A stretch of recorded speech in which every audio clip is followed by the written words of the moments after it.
All right. Good morning, everyone, and thank you for joining the July Roundtable. Happy summer. Hopefully today will be a day without rain.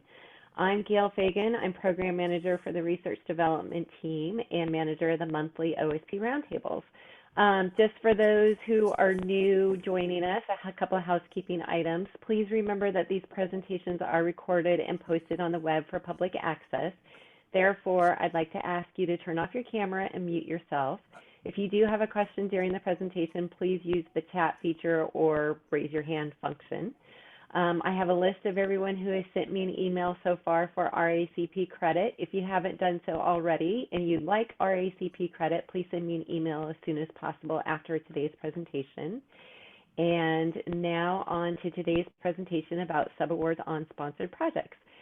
I'm going to be driving the slides, but I'll let our presenters, Tammy and Haley, introduce themselves and get started. So just bear with me while I pull up the slides. All right. Can you guys see my screen? Not yet. Not yet. Okay, hold on. Okay. How's that? There we go. Perfect. Good morning, everyone. My name is Tammy Wildenstein, and I'm the Subaward Officer in the Office of Sponsored Programs.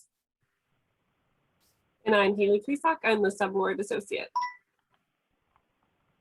Next slide, please. And Mary Margaret Klempa is the Senior Director for the Office of Sponsored Programs and our team lead. Hey, everyone. So today we're going to go through a few things, key definitions, incoming versus outgoing subawards, the subaward cycle from proposal to closeout, subrecipient monitoring, why it's important, and subaward process in RAS. And if we have time, we're hoping to do a quick demo for you. Next slide. So some key definitions. A subaward is a formal legal agreement between Cornell University and another legal entity to perform a defined portion of a sponsored project's intellectually significant activity in exchange for sponsored funds. The work that our subrecipient is going to perform is defined in the statement of work, and the funds that they are going to use are detailed in their budget and budget justification. We often use subrecipient or a subagreement and subcontract interchangeably. Also, you'll hear subaward used as well. We've got a quick note here. To send non-sponsored funds, gift funds, Cornell funds, etc., to another entity is not a subaward. It's not processed by OSP. If you want to send this type of funding, non-sponsored funds, to an outside entity, you will need to work with Cornell Counsel to make that happen. Next slide. So who's who?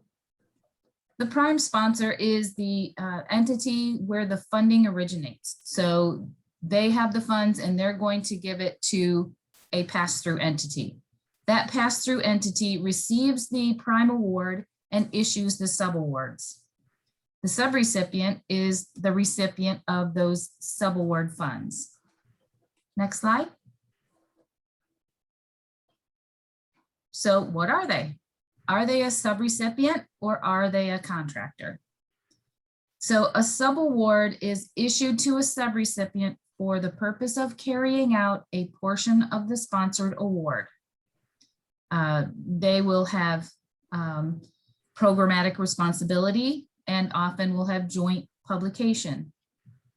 A contractor vendor is issued when the purpose of obtaining goods or services from a contractor where they really have no programmatic input and they're not going to get joint publication. Basically, we're procuring a service. Next slide. So the uniform guidance 2 CFR 200-331 defines subrecipient and contractor determinations.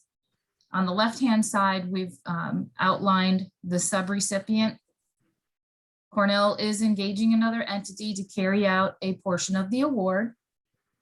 The work is performed, will be self-directed with minimal direction from Cornell. The subrecipient will have programmatic decision-making and responsibility. They may determine who is eligible to receive federal assistance. Their performance is measured in relation to whether the objective of the overall prime award has been met. They will use the funds to carry out a program for public purpose as specified in the prime award. And they're responsible for adherence to the prime award requirements. In a contractor situation or a procurement situation, Cornell is just procuring a service. It will support the project, yes, but it's really just a service. Cornell will likely tell the contractor exactly how they want the service performed. The contractor really doesn't have a whole lot of programmatic input. They do not have programmatic responsibility. They provide the specific goods or services within their normal course of business, and they do it for many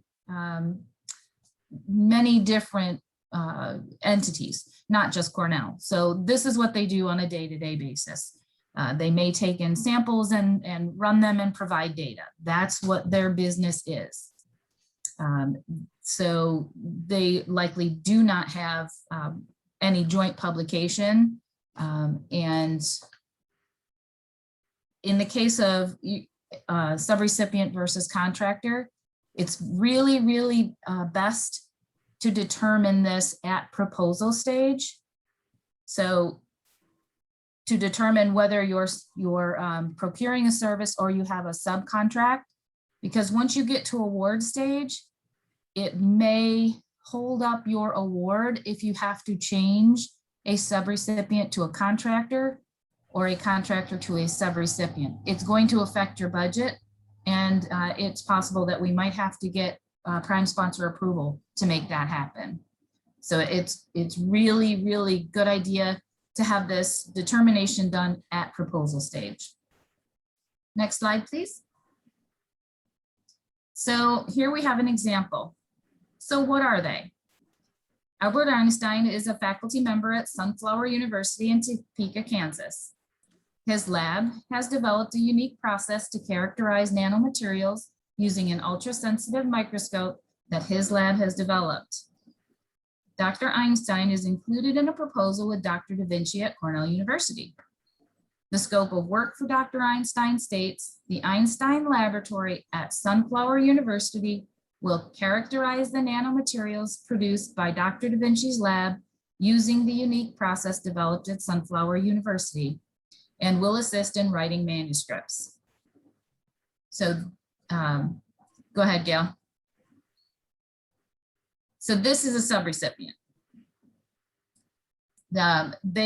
We are not telling Sunflower University how to characterize them. We just say characterize them, and then you'll have joint publication.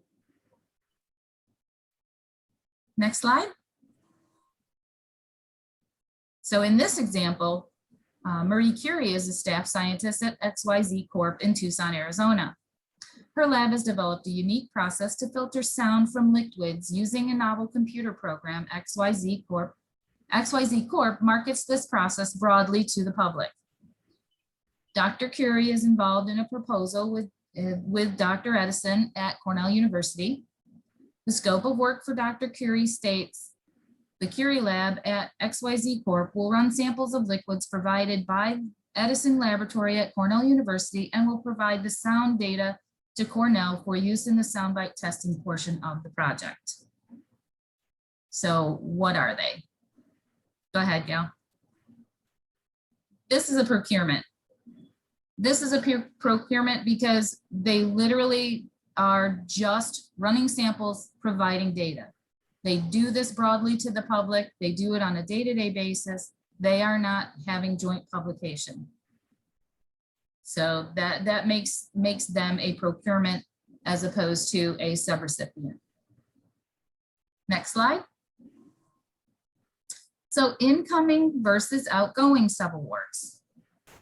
So remember, in our definitions, we have a prime sponsor, we have a pass-through entity, and we have a subrecipient. We have that in both cases.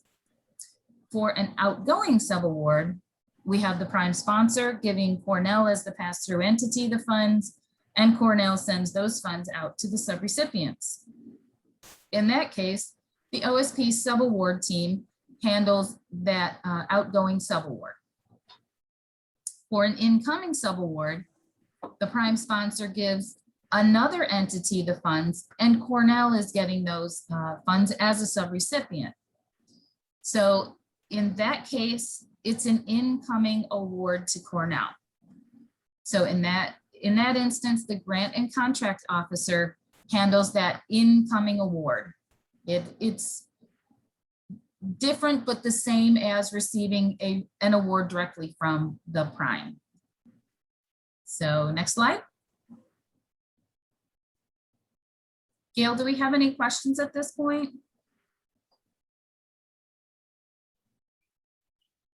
Yes. Does work on manuscripts always mean it's a subaward? If they have joint publication, then they have programmatic responsibility, and yes, that makes them a subrecipient.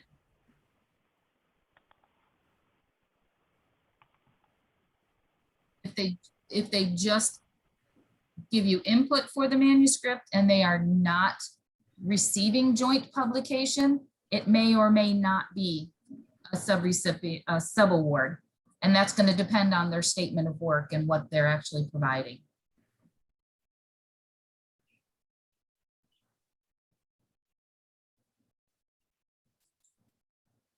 So I see we've got a question. Is Cornell ever a contractor instead of a subrecipient? Yes, we can be a contractor as well. There might be instances where we are just running samples for an entity, and we would be billing them through invoicing and not as a subrecipient.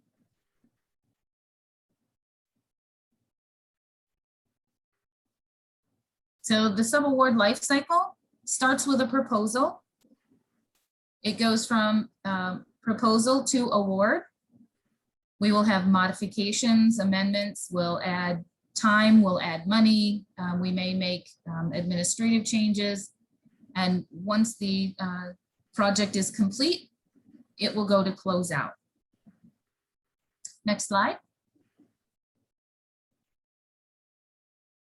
So the subaward proposal, our PI is going to identify our subrecipients. They're going to consider their qualifications, past experience, the type of institution. Are they ready and prepared to actually perform the work that we're going to write into the project for them? The research administrator will gather the required documentation. We'll get either a letter of commitment for our FDP partner entities, and FDP stands for Federal Demonstration Partnership, or for non-FDP partners, we will get a subrecipient commitment form. And both are signed by an authorized official at the subrecipient entity. We'll get a detailed statement of work. We'll get a detailed budget, a justification, and we should always be getting a negotiated indirect cost rate agreement, a copy. If our subrecipient does not have a negotiated rate, the federal, the uniform guidance actually mandates what we're allowed to accept as indirect costs.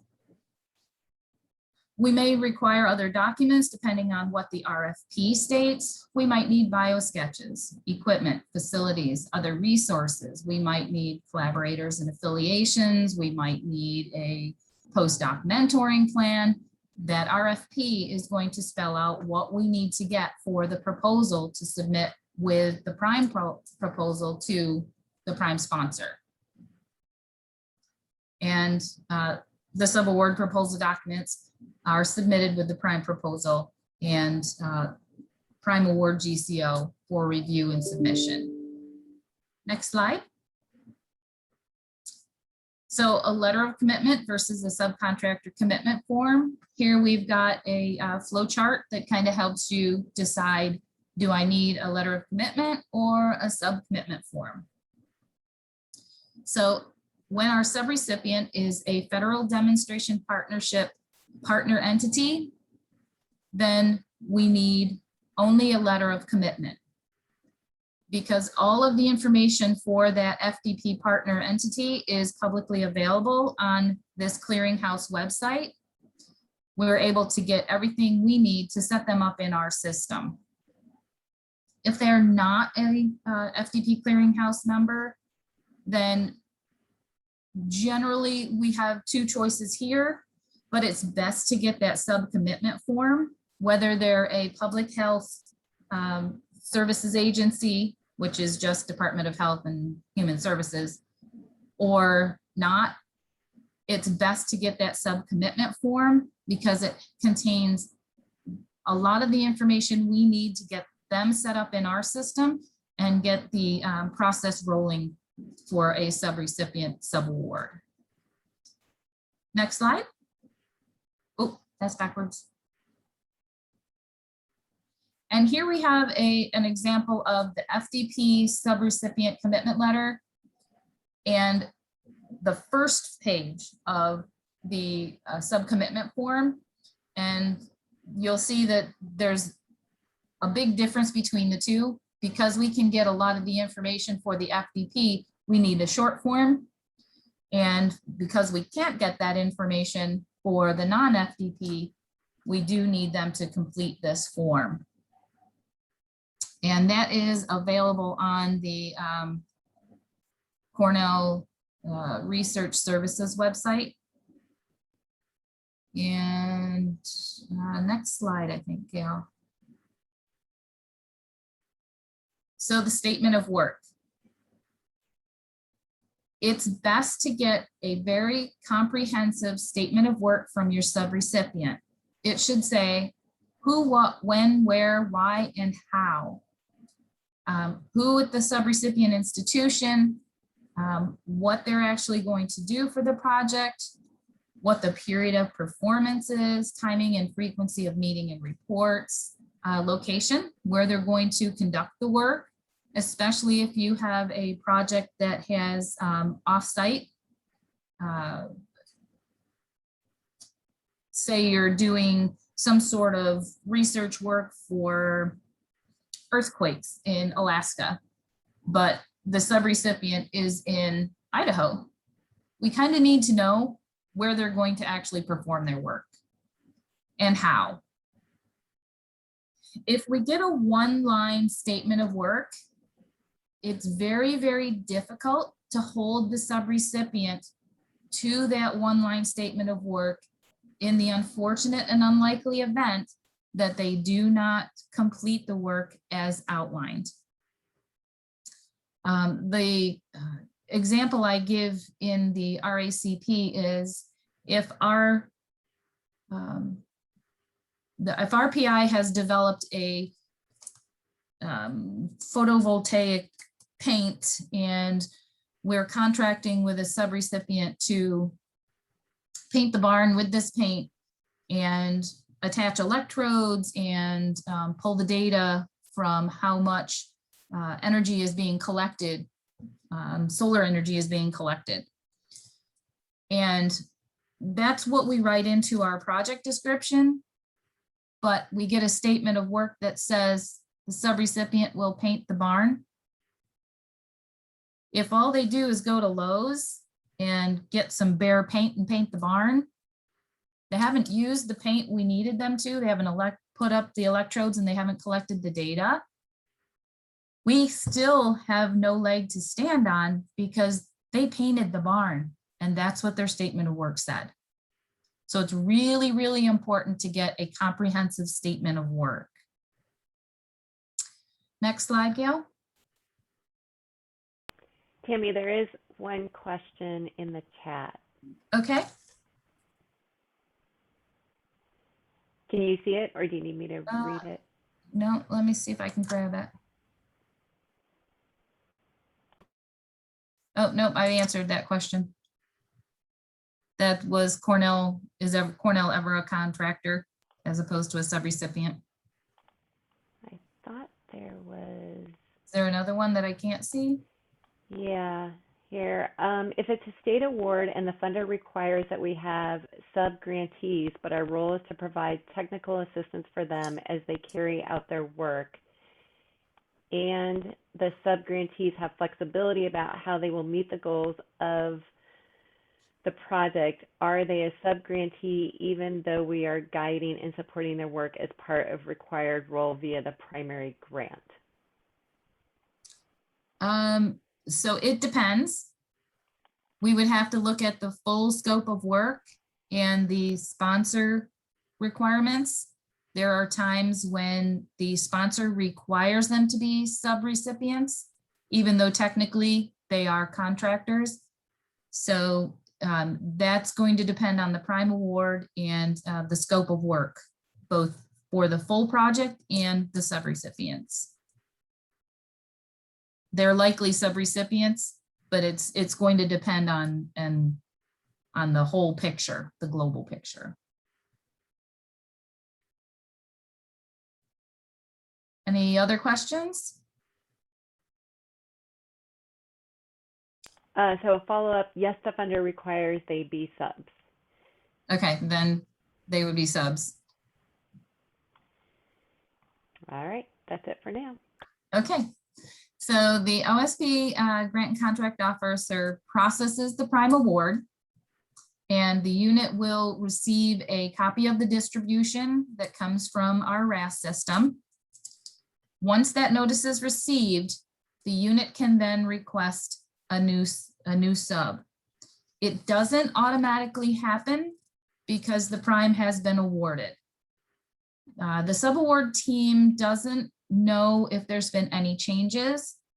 So if your subrecipient PI was at Yale, and then when the proposal went in, but between the time of the proposal and the award, they moved to the University of Alaska Anchorage, we're not going to know that.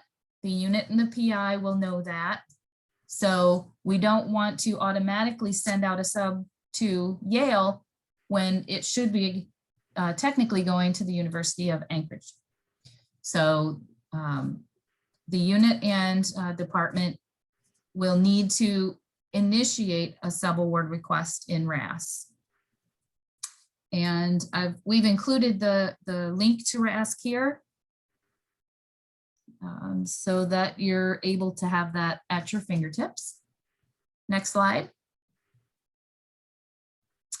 So once OSP receives that new subcontract request, we review it for completeness, consistency with the prime. So a big thing is between proposal and award, generally the start date of the project is going to change. So our sub award cannot start before the start date of the prime, and it cannot end after the end date of the prime. It's important to watch your period of performance, your start and end dates. Make sure that they match the prime award period of performance. Requests are accepted. They're further reviewed by the OSP subaward team for consistency with this federal sponsor and Cornell policy. We'll do a risk assessment, including an audit review. We'll look for excluded parties, debarment, suspended, and exclusions. And we review the indirect costs. We have to make sure that the indirect cost included in the subaward budget is either matches their NCRA IDC rate or a de minimis rate, or one that they've negotiated with Cornell. The OSP team will then work to negotiate the subaward terms. And once that agreement is fully negotiated, it will be signed by both parties and distributed in RAS. And again, you get that distribution notice from the RAS system. Next slide.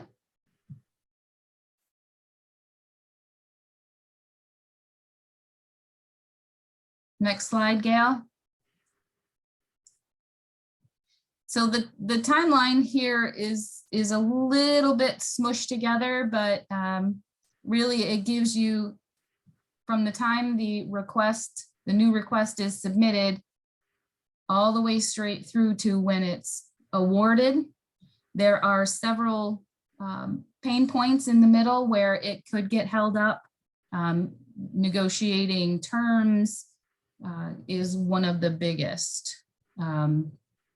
Between the negotiating terms and compliances, those are the two biggest holdups that we come across. Next slide. So the sub-agreement is made up of 4 parts. We have the sub-agreement terms, we have the statement of work, their budget, and then the prime award. All 4 of those pieces are included in the final agreement. So your statement of work, your budget, and the prime award all become part of the actual sub-award document. The terms of the sub-agreement include 2 types. The award terms and conditions from the prime sponsor, which must flow down to the subrecipient. So that subrecipient must comply with those federal terms or the prime award terms if it's not a federal. And additional terms that Cornell can impose on the subrecipient. In the case where we have, historically, we've been working with a subrecipient and we know that they do the work, but they're really, really slow to get us invoices. We can say, okay, you subrecipient, you need to give us monthly invoices because we ask you to do them quarterly, we don't get them. So we can put additional terms on our subrecipient because in the long run, Cornell is responsible for all of the work, including the work of those subrecipients. We're responsible for the entire project. So we need to make sure that those subs are doing the work is being completed on time, and the expenses match the work that they're doing. Next slide. So some of the common areas where negotiations happen is insurance. So the subrecipient may be unable to or unwilling to provide the insurance as outlined in the sub-agreement. So the requirements for insurance, general liability, workers' comp. If they're using automobiles, it may be automobiles. If they're using vessels on water, it may be, vessels, intellectual property. There are cases where a subrecipient isn't able to or isn't willing to provide Cornell or the prime sponsor with the intellectual property rights that is outlined in the sub-agreement. Compliances, human subjects work requires IRB protocol approval. Vertebrate animals work requires IACUC protocol, and there's related agreements. So that requires some time to work through both of those. Conflict of interest. Some subrecipients don't have a compliant conflict of interest policy, and they have to follow Cornell's policy. That takes some time to get the forms completed and reviewed by ARIA COI. Indemnification. Some of our state universities are not able to indemnify third parties. In the case of a subrecipient, Cornell becomes a third party to that, so we have to work through the indemnification language. Indirect costs. Indirect costs seems to be one of those issues where we have and a fair amount of negotiation. So subrecipients without a federally negotiated rate that have included a rate that's greater than 10% de minimis that they've included in their budget, we have to negotiate that. The uniform guidance mandates what we are allowed to accept from subrecipients. We can accept their negotiated indirect costs. We can accept 10% of modified total direct costs, or we can negotiate a rate with our subrecipient. So negotiating a rate with the subrecipient is as lengthy and as complicated as that subrecipient negotiating a rate with the federal government. We review their financial statements, and some subrecipients are not willing to provide those. They feel that they are proprietary. So we do have some back and forth there, but all of the things that we require are mandated by the uniform guidance and 2 CFR 200-332, I believe it is. So next slide. And now I'll turn it over to Haley. So after all the negotiation is done, the subaward is distributed. And then at some point during the life of the subaward, you will likely want to make some sort of change. And that's when we process an amendment, or we also call it a modification. Some of the most common types of amendments that we process are adding additional funding or time, or no cost extensions. We also pretty often do budget revisions. We adjust the scope of work. We can change the key personnel, compliances, or there's all sorts of other amendment types that we can process. So in RAS, you would process the modification to subaward request, which we'll go over a little bit later. But one thing to note is that some of these changes do require prior authorization from the sponsor. So it's important to just check the prime award before requesting. And if you have any questions about which would require prime sponsor approval, just reach out to either us or your GCO and we can help. But oftentimes the changes in the scope of work or the key personnel and some budget changes do require that. Next slide, please. So at the end of the project, we have closeout. We need all of the final reports from the subrecipient, and the department would need to enter the final report received dates into RAS for all required types of reports. Then SFS will need a final invoice marked final to be able to pay the subrecipient the final payment. And once all the reports and final invoice are received, the payment can be made and we can close the subaward in RAS. And the final note on this is we don't process amendments to deobligate the funds at the end of a project. Once SFS receives the final invoice, they can close, we can close the subaward and the remaining funds will automatically go back into the general account.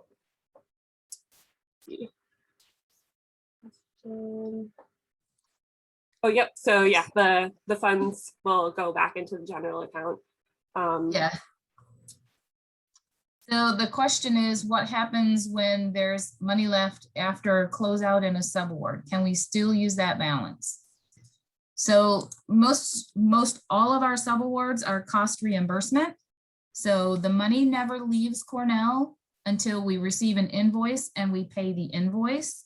So if there's money left over, once the closeout is complete, Sponsored Fund Services will move those funds from the sub account back into your control account for use.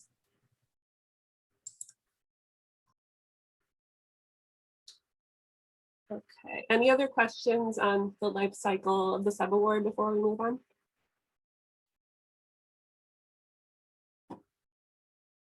Okay, next slide, Gail.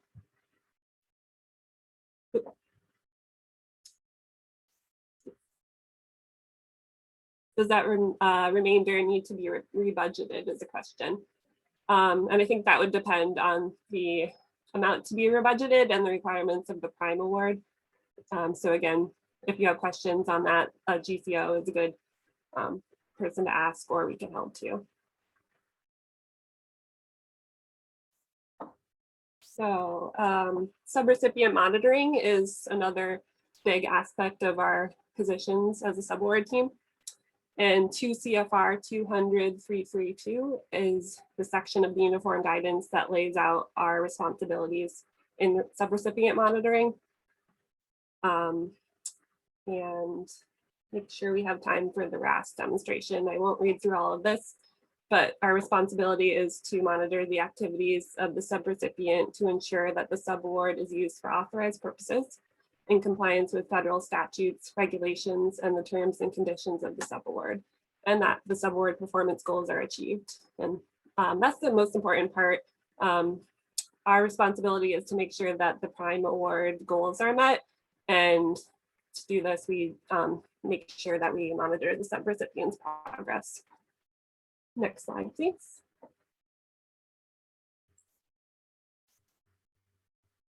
This is just more about our responsibilities laid out through the uniform guidance. So next slide, please. So in subrecipient monitoring, the three of us play a part in making sure that the work is done correctly by the subrecipient. So OSP, our responsibility is to do a risk assessment at the beginning of each subaward. So we take into account the makeup of the subrecipient, some of their financial information, what type of organization they are, whether they're a nonprofit, a university, a foreign organization, and their compliances, maybe the history that we have with them, and we'll assign a risk level of low, medium, or high. And that information is just internal between OSP and your department. We never would share that with the subrecipient. So from the subrecipient, we collect some information, including a subrecipient profile, which is just a collection of information, basic contact information, financials, compliances that they might have. We also collect the rate agreements, insurance certificates from certain organizations, and we collect either a single audit or some other sort of financial statement from the subrecipient. Tammy mentioned the Federal Demonstration Partnership earlier, and if they are a member of that, it makes it a lot easier to collect this information because it's available publicly. If they do have a single audit requirement, that is also found publicly. So we're able to collect that from a clearinghouse rather than contacting them for their financial statements. So SFS helps us with the audit and financial statement review, and they also aid with the risk assessment at the beginning of the project. So they help us assign the risk level to the subrecipient. And the PI unit monitors the technical and financial progress prior to approving payments. Next slide, please. So the job of the PI and the unit is to monitor performance, to make sure the reports and invoices are submitted correctly, make sure that performance is going as you expect it to. We review the reports and check on progress, review invoices, and make sure that the invoices are commensurate with the progress that's being performed, as well as the original budget. And important here is to engage the OSP subaward team if there are any concerns at any time. A lot of times it's easier for us to address those concerns earlier on when you first notice them. We can contact the OSP office at the other organization. Tammy mentioned before, we can add in certain company report frequency or deliverables that might help increase communication between us and the subrecipient. And important note is that subrecipient non-performance impacts the entire project. So again, please discuss any concerns that you have with the OSP subaward team. Next slide, please.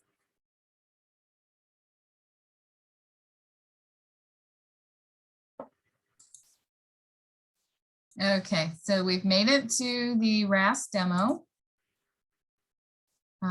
Gail, can I share my screen? Yes, let me just stop here.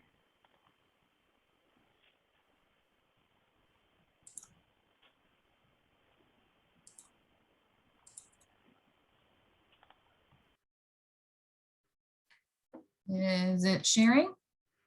Yep. Everybody can see it? Yes.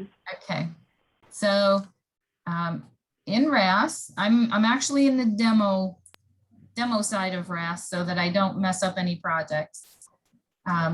We can search on our sponsored projects, and here I've got a project. Look at the prime project, and we're going to put in our subaward proposal, and we're going to put it in for this Yale sub. If I didn't have a subaward record created, I can create one by searching on Harvard. Or if it doesn't come up, I can also add my entity right here as my sub. But in this case, I would pick Harvard and then hit save, and we'd have a new sub for Harvard. Because I've got a record, I can go ahead and edit my record, and I can add in all of my subaward documents, my proposal docs here. I've got my sub to Yale, my key person. It's important to give us the full name, so let's go with Leonardo.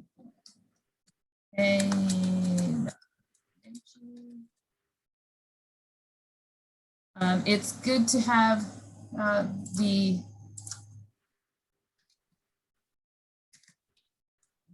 entity, the organization name. If you've got the address, it's great to put that in. So let's put in 12 Pine Street. Is that real one?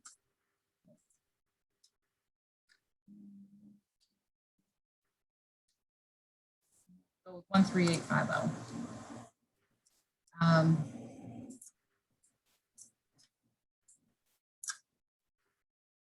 We need their email address, so it's L.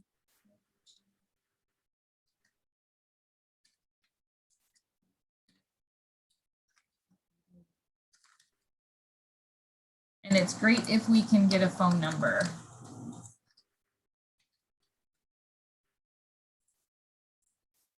For your proposal, you'll also need to know what kind of a role. Is it going to be a co-PI on the project, the entire project, or is it just going to be a subrecipient PI?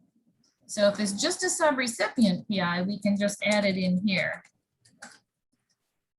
Subcontract PI. We can upload all of the information we need, their current and pending, their bio, and we can save it. If we have a contact person at the other entity, we would add that here. It might be an administrative contact, and it might be admin and his email admin@yale.com, because that's who we know to send the information to when we start the subaward. We're going to attach their budget and justification. And if we have just a budget file, we can add that here too. Their F&A. This is where it's going to be important to make sure you have that rate agreement, because is it a negotiated rate, a reduced rate based on the prime sponsor? Is it the de minimis 10%, or was it not requested? So in this case, it's a negotiated rate, 67.5. And this is of modified total direct costs. And that is based on the attachment, which is the rate agreement for Yale. The rates, if the rates are included for fringe, if they're included in their rate agreement, their negotiated rate, you can add that here. Type. You can say not provided if it's part of the above, and you can just give us a note. Rates are included in the NICRA attached under F&A. And this time they're not cost sharing. So if they were cost sharing, this would open up a whole set of information, and you can tell us how much they're cost sharing. Is it coming from the is it coming from Yale, or are they getting it from a third party? Maybe they have a company that's giving them lab time to use a piece of equipment in their lab, and they're not charging for it. And that's what you can put that there. So in this case, they're not. So the compliances here are for only the sub-award statement of work. So if the overall project has vertebrate animals or human subjects, but the subrecipient is not using human subjects or animals in their scope of work, Cornell's using it, the subrecipient isn't, these are no. So these compliances pertain only to the subrecipient statement of work. And in this case, yes, we have all of that. So we're going to upload our statement of work. We're going to upload the letter of intent. And in some cases, subrecipient information, we can upload the a print of the FDP partnership, or you can upload other docs as you want to, anything you think that would be good to have. So we can save this. So back to our workflow and history, we see, okay, so now we've got everything in our subaward proposal. So now we're going to submit it to OSP, to our grant and contract officer, so that they can include it now with the prime proposal.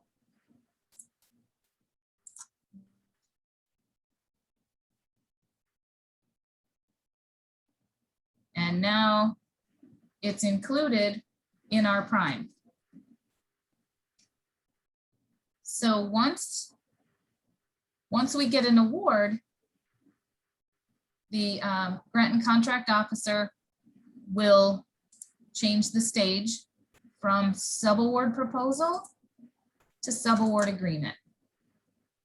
Once that is completed, and that's done in OSP, now the unit can go ahead and request the new subcontract.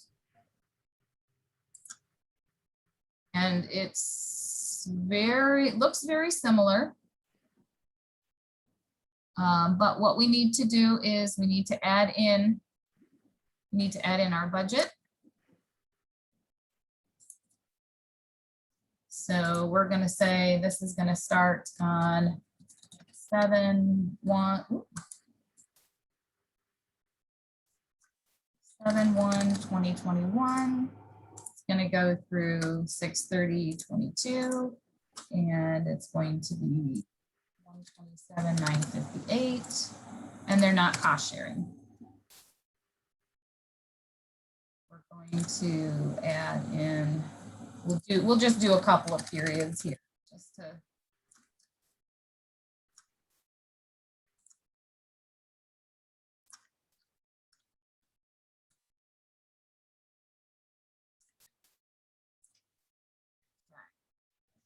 So the invoicing contact and frequency, this is the invoicing contact for Cornell. So this is the person at Cornell that's going to receive the invoices from the subrecipient. And this is the frequency we want to see them. In this case, we have a federal award. The FATA description is required. So if this box comes up as required, this is not acceptable. I've seen this a lot lately. The requirement is that we need a high-level summary of the scope of work for the subrecipient. It can be a 2 or 3 liner, but it has to outline it needs to be a brief summary of what the subrecipient's work will be. I've seen where the whole scope of work is included in here, and that's fine, as long as it's not more than 4,000 characters, because we have a 4,000 character limit. So in this case, we have a high-level description of what they're going to do. I highly recommend saving. If you go along, save quite often. So then the next thing is we've got all our key personnel. The budget actually matches. We have our negotiated rate. Nothing's changed there. So then we can initiate.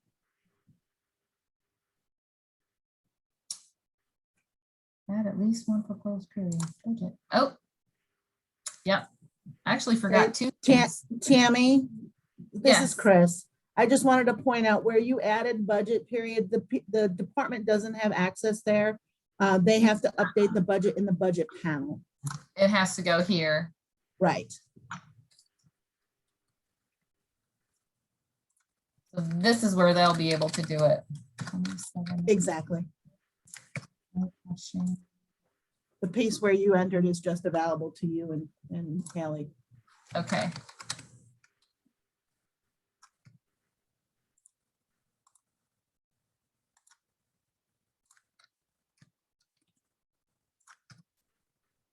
Okay. So keep in mind that before initiating the subaward, make sure that the first period of the budget is the expected initial period and dollar amount. So we want to make sure we're only going to give them year 1 with the initial subaward.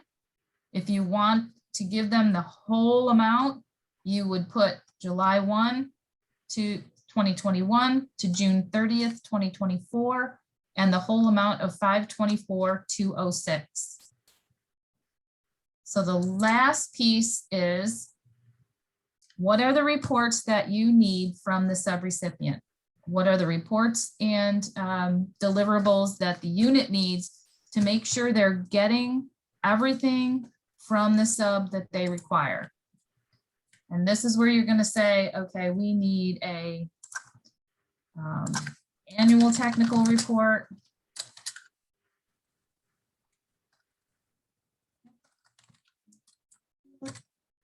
And we want it annually.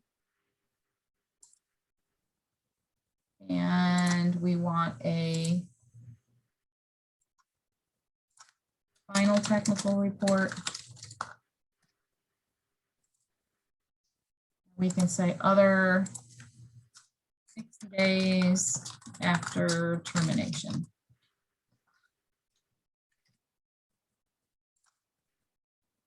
So we might have 120 days to submit our final technical, but we want to make sure we get that information from them early. And again, we can do a final financial report. And we can do that again, 60 days.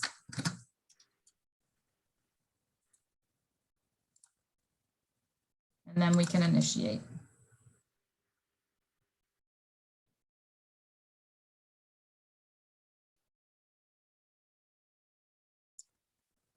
So then once it's initiated, the OSP Subaward team receives a task, and we can start doing our review on that. Once we have a completed sub-agreement, this will be then distributed. We'll do our piece at an event. You'll see all of that information. One of the things that we do is we keep these last action comments updated as much as physically possible, so that at any point in time, 24/7, the unit and the PI know exactly where, what was the last action that was taken on this sub-agreement. So you have that at your fingertips, and you no longer have to wait to email us and for us to get back to you. You can get that information right away. Let's see, I wanted to do show you an amendment request. Let's see if I can.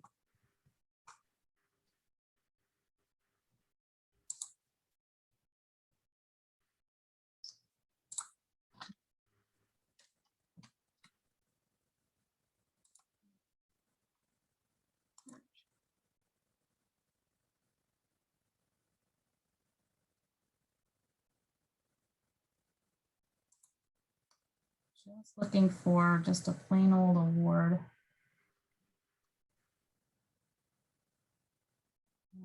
Let's use this one.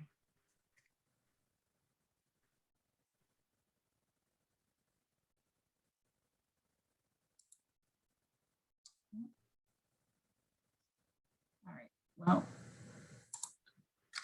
let's move one of these to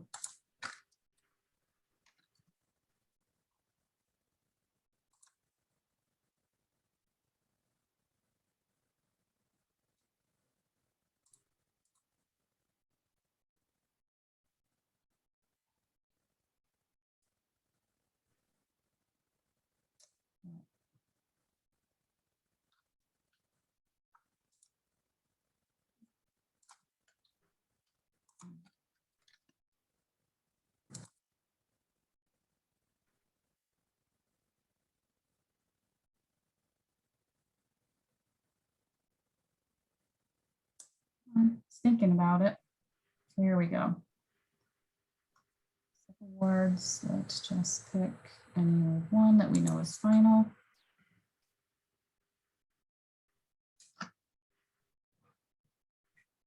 Okay, say we want to give this sub-award a no-cost extension. We're going to either request a modification, or over here in our panel shortcuts, we can also use this sub-award amendment request. Either one is going to take you right to where you need to be. So the modification type in this case is going to be a no-cost extension. And we're going to change the date to 9/24/2022. And it's effective today. And so please extend sub-award the end date to match new end date. We don't have any documents that we have to upload because we're just matching what we've already got on the prime. And if that was some sort of budget revision or adding funds, this is where you would put an updated budget if needed. Right. I'm going to submit.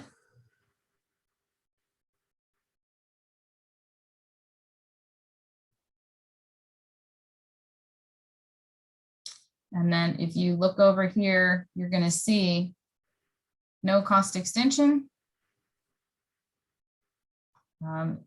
This is the actual description that would show up, but you'll see it's a draft. As long as the status says a draft, then we've received that task in our inbox, and we know that this is ready for us to review. And then we can go ahead and review it. If modifications are required, we'll change this and maybe we needed a revised budget, please add updated budget. And then we can submit that. And then this creates, that would create a email back to the department that requested the modification. Chris, does it go to everyone in the unit or just the person that requested the modification? It will go to our department contacts, but also keep in mind, it does go to the PI as well. So you may want to give your PIs a heads up that these types of things coming back, that you as a department administrator would take care of those.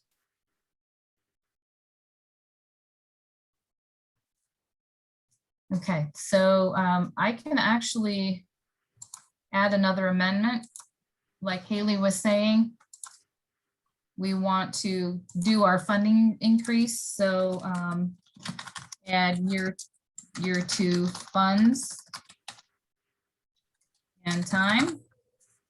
It's going to require that you put in an amount and a new end date.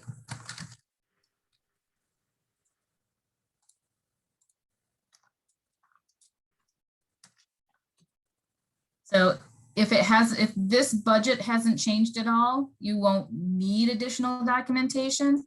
If this budget has changed, you'll need to upload a new budget. And again, submit. And you'll see that this is now in draft. So this is in our inbox. And I see that we're a little bit over, so I want to send it back to Gail so that we can finish off our PowerPoint.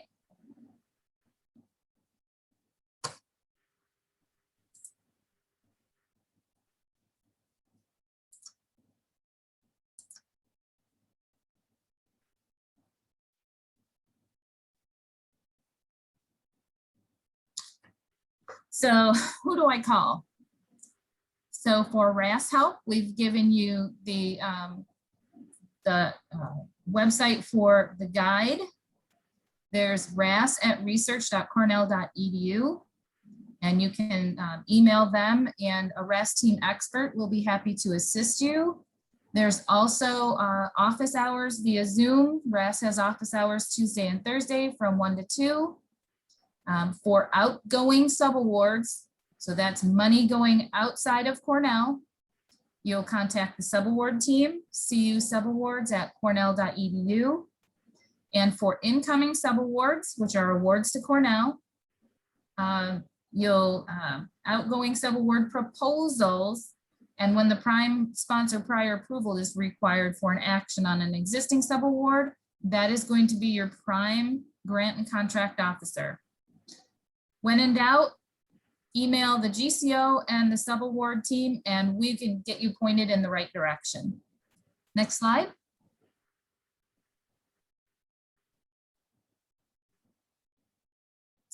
So these are the contacts for the Subaward team, and the best way to get to us is cusubawards@cornell.edu.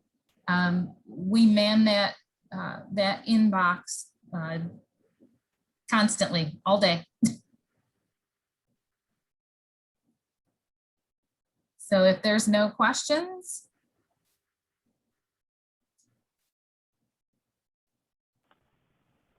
All right, anybody have any questions?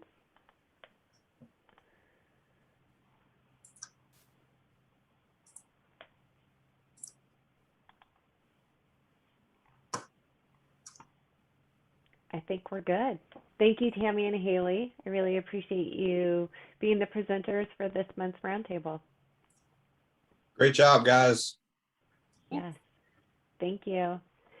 I hope everybody gets out and enjoys today's sunshine, and we'll see you all next month. Thank you.